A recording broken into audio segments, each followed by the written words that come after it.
keep on turning up is part of it. To turn up and keep working when you are completely unsure about the outcome.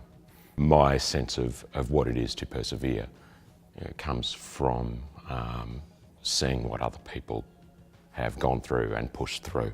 And sometimes you do that without success, and that's a form of perseverance as well.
Nothing actually prepares you for a professional life in the arts.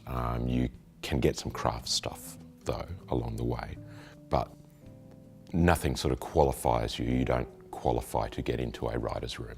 By just one day taking that leap and saying, all right, I'm good enough to start, at least. I'm good enough to go out there and humiliate myself utterly, which is exactly what happens.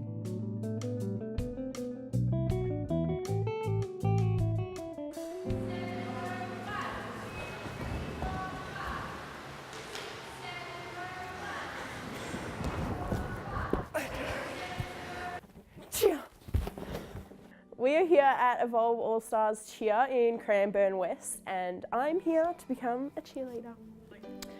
So Bronte Miles, co-owner of Evolve All Stars Cheer, is going to show me in 1 or 2 or 3 or 4, or all the things about cheer.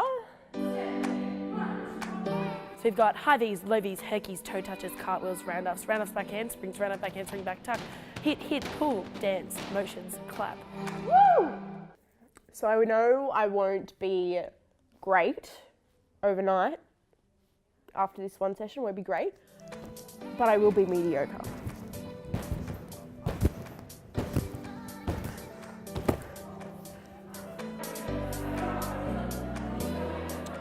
I dance in the shower, I dance at the club, I dance when I'm trying to put on my skinny jeans.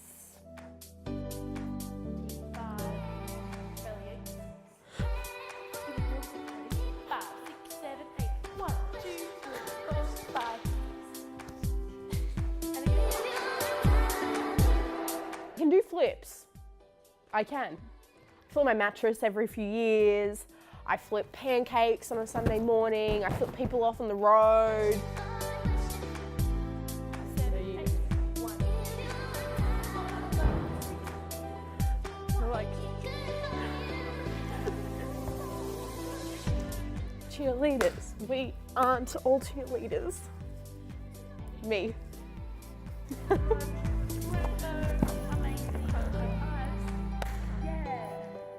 cheer.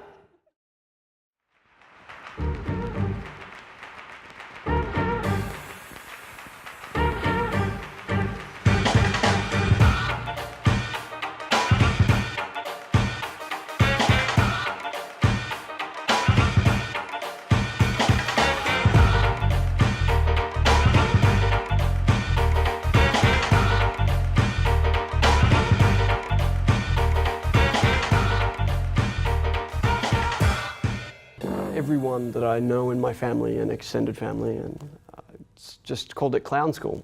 People will always ask you, are you really bendy? Like, people always ask me if I work with animals a lot or if I clean up elephant poop.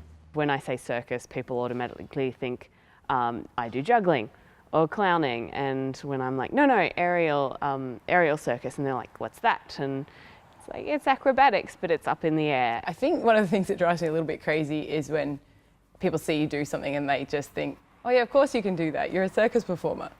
I'm like, well, no, I worked really hard to be able to do that. That's why I can do it, and that's why I'm a circus performer. Life imitating art, imitating life, it's all one big menagerie of circus. If you're a performer, everything is up for discussion. You know, how you look is up for discussion.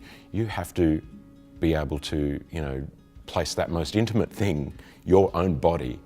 It takes enormous personal resilience to put those barriers in place and to keep them there. And some people can't, and they shouldn't work in that industry if they can't, because they'll get really personally damaged, I think. And you see that sadly all the time. It's talent isn't the only qualifier.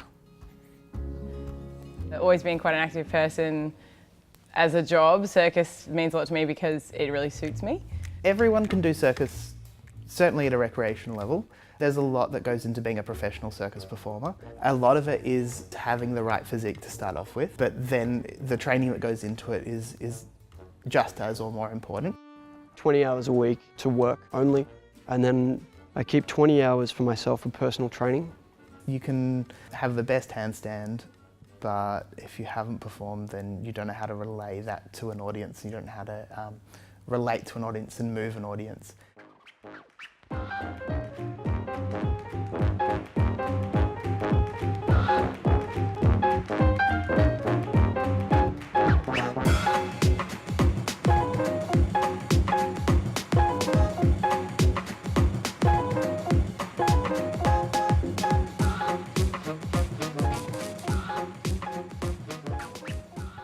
There is no fairness. That's kind of the structure of the world that we are in. But I do believe that still talent comes through. Remarkable talent, when it aligns with guts and that ability to place some borders, that makes it through. And teams make it through. And I often say that to students, look around you, because individuals get lost all the time, but a team becomes unstoppable if they start to work together and put out the work and just do it. That's a version of the just turn up. The circus industry is which networks you're involved in and who you're talking to. In that there's definitely a lot of who you know or who knows you more or who's seen you is how you get jobs. As much as you'd like to think that that wasn't the way it works, that is entirely the way it works.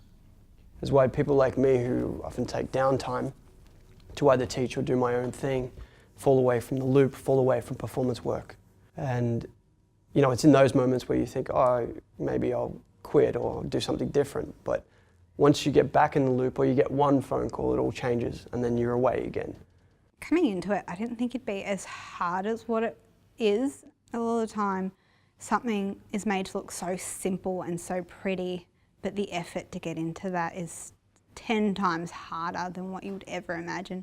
As soon as some people do like a term of aerials, they're like, oh, I'm a performer, and they'll try to work and they will want to do a show, and then it kind of makes the industry standard very wide in range instead of very top end. I've been in gigs where I think people who have better skills than myself should have been hired before me, and then vice versa. I'm like, well, I can do that, but twice as good, but they know more people than I do. When you see someone with less ability, less talent, and shouldn't really be on the stage replace your job, you realize there's something wrong with the system.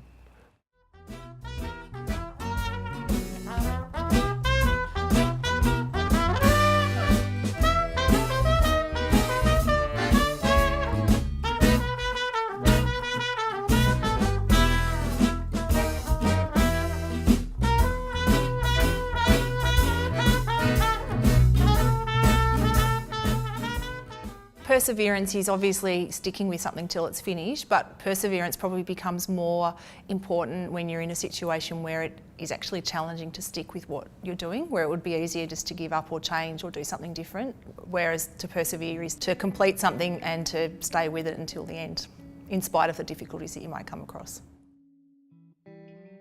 Most injuries do take a long time to recover. The body is very slow to heal, and after an injury you can lose a lot of muscle strength and function and things, and that can take several months to get back. So it's really important that you keep people motivated and engaged in a way that fits into their lifestyle.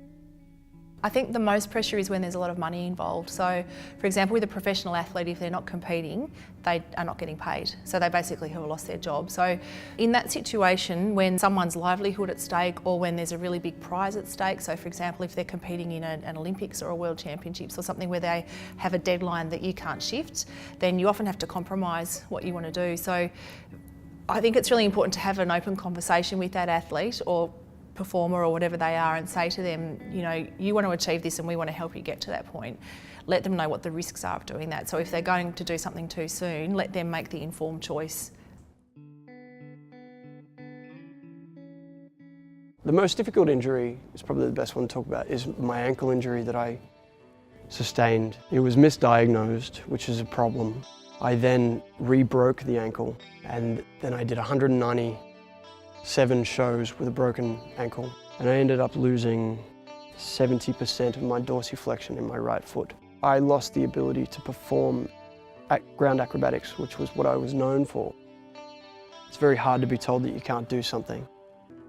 So my right knee, I tore my ACL, MCL, LCL and PCL. I tore my ACL off my femur and then had tears through the two side ligaments, and then my meniscus was torn through in one go. I was tumbling. That was something that I'd done before and it shouldn't have gone wrong, but it did. Generally, because it is quite a small industry and you do need help all of the time and have quite some specific skills that aren't easy to attain, people are pretty accepting as well. There are so many wonderful people who have brilliant, beautiful, amazing ideas that you wouldn't come across in any other industry. I just thought that I was going to be training all the time and just having like this wonderful blast and meeting amazing people, and that's exactly what I'm doing. If I wasn't doing circus, there is a very good chance I wouldn't be here. And I mean that in actual literal terms. What really gets me going is being able to work with other people who are facing the same challenges and being supportive of each other. It's that tight-knit connection of people that is the most rewarding aspect of the circus industry.